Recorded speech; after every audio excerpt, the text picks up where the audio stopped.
proposed that she will propose.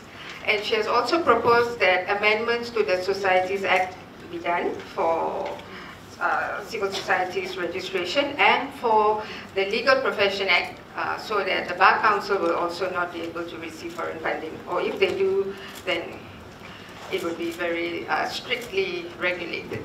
I know it's been a big issue here, foreign funding.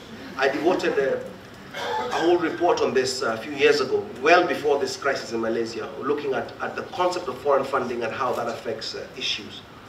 You know, there are a number of ways of looking at foreign funding. One is that everybody in the world receives foreign funding. Everybody. Governments receive foreign funding. They take out loans. Businesses receive foreign funding. They get loans, they get investors. NGOs get foreign funding. So why is it a problem when it's NGOs and not government, and not businesses? Why is it a problem? If everybody is in a globalized world, why do we pick on one and say it's wrong and the rest are okay? I mean, for all we know, even individuals get foreign funding from princes in certain countries. What should they tell us? That's foreign funding. And why is that okay and for others not okay? So the question here has to be a common standard. And that if it's okay for the Malaysian government, Indonesian government, Kenyan government to receive foreign funding, then everybody should receive foreign funding. Transparency is fine, I think it should be done. But everybody should. We should not have one standard. And you should not try and make it as though those who are receiving money from OSF, for example, are more evil or more dangerous than others. What about those Saudi princes who are giving money? Are they not dangerous? Are they not influencing people? These are the questions we have to ask, because it's one standard. The issue here is one standard that has to be maintained. And that's what's important in countries across the world. And it's not just about Malaysia. This is everywhere in the world. So there's one thing to do is to come together as all civil society.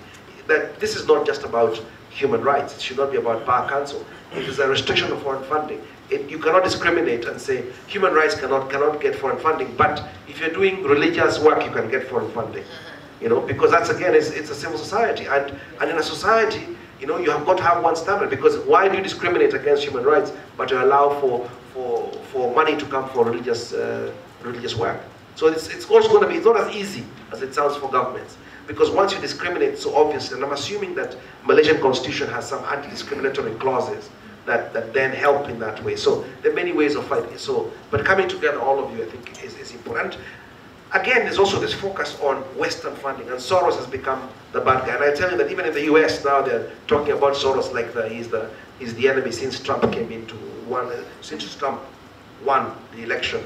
But then it's not just that. There's a lot of money going around. There's Russian money, there's Chinese money, there's Saudi money, there's Emirates money. There's a lot of money coming in, flowing across the world. So it's not just one form of money. And I think if we deal with that, the better.